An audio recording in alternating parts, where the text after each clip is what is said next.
Hello and welcome back to another episode of Game Audio Analysis. Last time we talked about the 2013 reboot of Killer Instinct, a fighting game with amazing sound design, an incredible soundtrack, and effective music implementation. But today, I thought it would be helpful to look at the other side of the spectrum, an example of a game with a subpar soundscape. I personally feel we can learn just as much from poor uses of audio as we can with effective uses. Fortunately, there's a recent fighting game that highlights this, so I think it would make for a great contrast after the last episode. I also kinda have a soft spot for fighting games, so I'll gladly take another opportunity to talk about them. As you can probably tell by the title of this video, today we'll be analyzing Marvel vs. Capcom Infinite. Now before we go any further, I'd like to clarify that this video is not intended to bash the game. The Marvel vs. Capcom series is one of my all-time favorites, but I do feel it's important to have a constructively critical dialogue. And if you've been anywhere near social media, you've probably seen a few criticisms about the game already.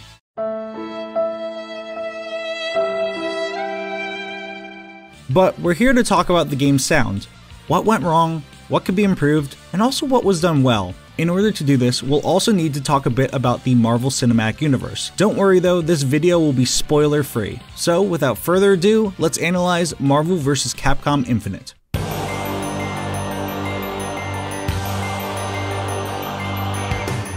Marvel vs. Capcom Infinite, or MVCI, is the latest entry in the tag team fighting game series.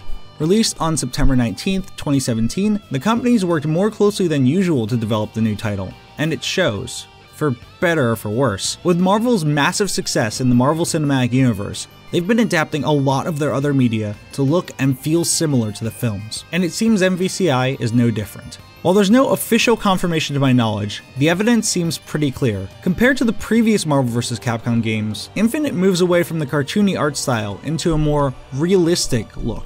Also, MVCI's gameplay revolves around the Infinity Stones, which are a huge plot point in the Marvel movies. After choosing your characters, you get to choose one of the 6 Infinity Stones. These stones grant your team special abilities, a small one that you can use at any time, and a big one that you can only use after taking a lot of damage. Picking a different stone with the same characters can drastically change how your team plays. The game's title even drives home the importance of these items, being called Marvel vs. Capcom Infinite, instead of something like Marvel vs. Capcom 4. When it comes to the roster, every character on the Marvel side has been or will be in a movie that's part of the MCU. Since Marvel doesn't own the film rights to the Fantastic Four or X-Men, this means no Doctor Doom, no Wolverine, no Magneto, and no mutants, period.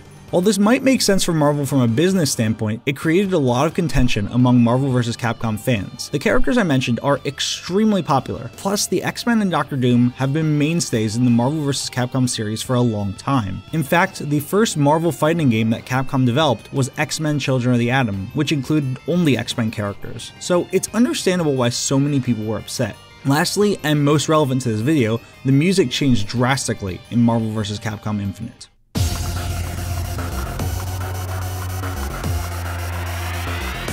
For most games in the series, every character has a theme song. These songs are meant to evoke the personality of each character. Who are they? How do they behave? What makes them who they are? In the past, these themes were vibrant, upbeat, and got you excited to fight. Take a listen to Captain America's theme from Marvel vs. Capcom 3.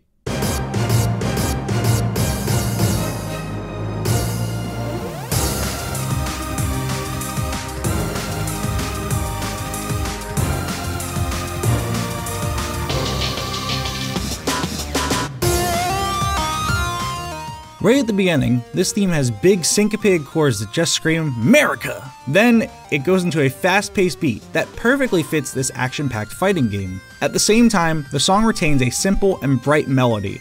All of these elements work together to show Captain America's roots, his noble personality, and that he fights for the people of his country. At the same time, the tempo and instrumentation firmly place him in this over-the-top video game. Now, let's take a listen to his theme from Marvel vs. Capcom Infinite.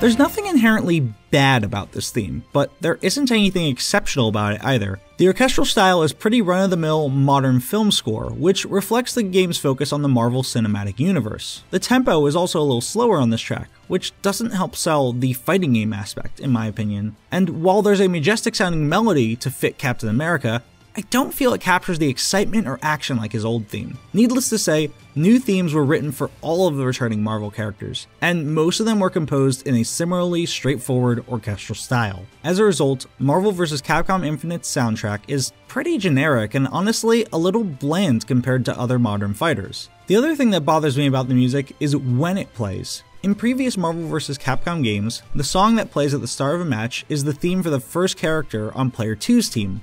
This is a great approach that's used in many modern fighters. For me, it harkens back to the arcade roots, where Player 2 was considered the challenger. Having their character's theme playing marked the arrival of a new opponent. The music changes when a character is knocked out. The current song ends, and the next song that plays is the incoming character's theme. This is also great because KOs offer a small break in the match, so changing the music here isn't too distracting. In fact, I feel that the new character entering the stage to their theme makes an even bigger impact right after this break. In MVCI, the song that plays at the beginning of the match is determined the same way, but the song doesn't change when a character is KO'd. Instead, the music only changes when a player uses their big Infinity Stone power, known as an Infinity Storm. The game plays the theme of whichever character activated the power-up for the duration of this ability. This song continues to play after the ability ends and doesn't change until another character activates their Infinity Storm. I think this is an odd choice for two reasons. First, the Infinity Stones are a huge focus of this game and the Marvel Cinematic Universe. Look at the screen when this power-up is active. The background changes completely, and the full power of the stone has been unleashed. Because of this, I feel it would make more sense for each Infinity Storm to have its own theme. Doing this would reiterate the sheer power of these artifacts, their importance to the Marvel Cinematic Universe, and their impact on the gameplay. Second, it feels kind of odd that the character's theme song keeps playing after the Infinity Storm ends. These power-ups are supposed to be giant, game-changing abilities, but the music doesn't really reflect that. It doesn't create an effective separation between when an Infinity Storm is active and when it isn't, nor does it emphasize the might of the Infinity Stones. In my opinion, the game's music flow would be more effective like this. Start with the theme of Player 2's first character, then change to an Infinity Storm theme when the power-up is activated. When the power-up ends, switch to the theme of the character that activated the ability. This system would help signify important changes in the match and put a much bigger focus on the Infinity Stones.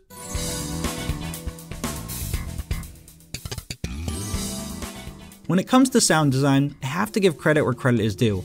Marvel vs. Capcom Infinite's combat sounds are pretty good. The announcer, while not incredible, also delivers a pretty solid performance. But one of my favorite parts is the voice clips where teammates offer to help. If a player's current character is low on health, you may hear something like this.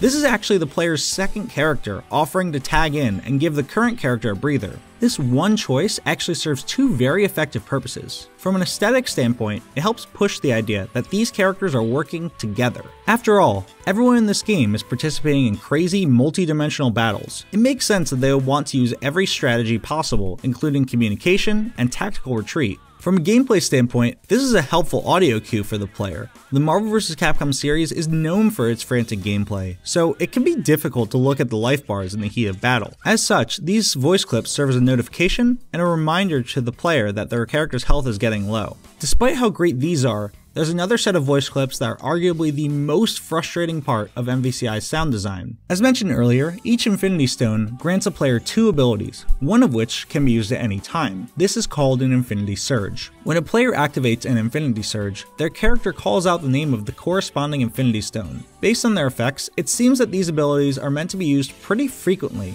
In theory, this isn't a bad idea, but since these moves are used frequently, and each character only has one voice clip for each stone, it can lead to situations like this.